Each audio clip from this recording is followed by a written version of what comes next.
I'm offended by the language of uprising applied to people who are breaking into other black people's stores and looting them. This is a lack of values. And people who are destroying private property, destroying cop cars, in an uprising against what exactly? Against the black police chief, against a mostly minority police force, against the black mayor, against the black president, against the black attorney general, against against a city council that is 9 of 15 are black and all 15 are elected Democrats. What is the uprising against? What is it seeking to achieve? I still don't see what exactly the riots are seeking to achieve. Bottom line is, this is all, it all could be boiled down to just act like a mensch. Act like a human being. Honestly, it's not useful to riot, it's not useful to break things, it's not useful to throw rocks at people. And the idea that we're supposed to sort of correlate your level of outrage. I'm going to stick to the 30 seconds on this. Yeah, the last sentence. The last sentence. Yeah. The idea that we're supposed to correlate your level of outrage with a certain level of justification. In other words, the more outraged you are and the more angry you are, the more justified you must be, is absolute nonsense. How can you argue that racism is not a driving factor in income inequality? Because it has nothing to do with race and everything to do with culture. And when you have a culture that doesn't, you know what? Explain to me. You explain to me why black kids aren't graduating high school. Explain that one to me.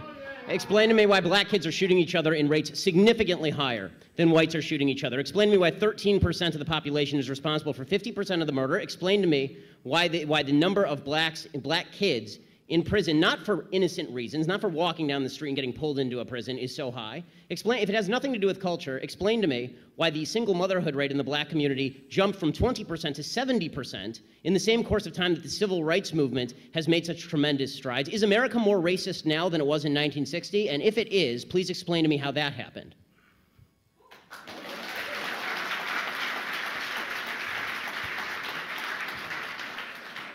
Anybody can jump in. It's an open mic there.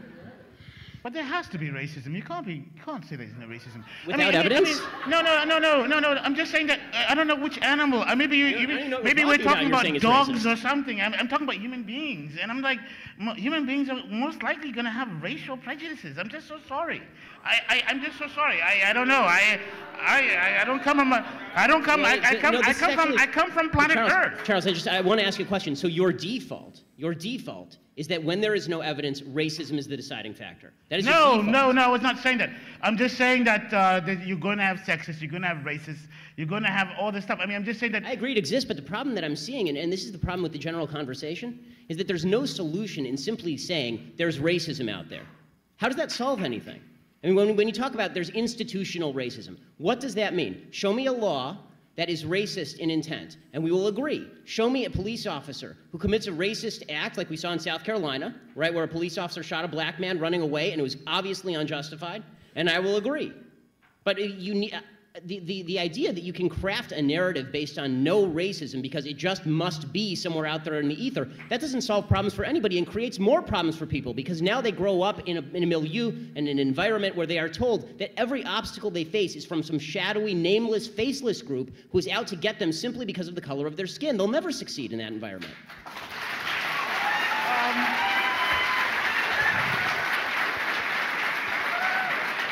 On the Black Lives Matter idea, I want to find the people. I want to find the people alongside you who think Black lives don't matter. I'm still looking for those people. Really, I mean, like the implication is, of course, that for a bunch of people out there, for some reason, they're fine with black people getting shot in the street for no reason. Hands up, don't shoot was based on a lie. That's problematic. The idea that there is a huge number of black young men who are being shot for no reason by police officers is not statistically true. It's just not statistically true. The fact is that according to statistical studies at John Jay College, if you are a white man in a similar confrontation with police, you have a better chance of being shot by police than if you are a young black man. More white men are shot by the police every year in the country than young black men are shot by police in the country. The idea that there is a spate, and there's an easy proof. We know all of their names. We know all of their names. When there are 30 million black men in America. Okay, when we know President Obama said that we have a spate, it's a slow rolling crisis. Once every couple of weeks we have a case that's under dispute. So let's take his statistic. Okay, so let's say it's 26. One is too many, and we all agree. But is it really a slow rolling crisis with a broad trend across the nation when there are 30 million black people in the entire country? and 26 people are shot under disputed circumstances, and probably at least half of those, the cop is at least justified. In Michael Brown, he was justified.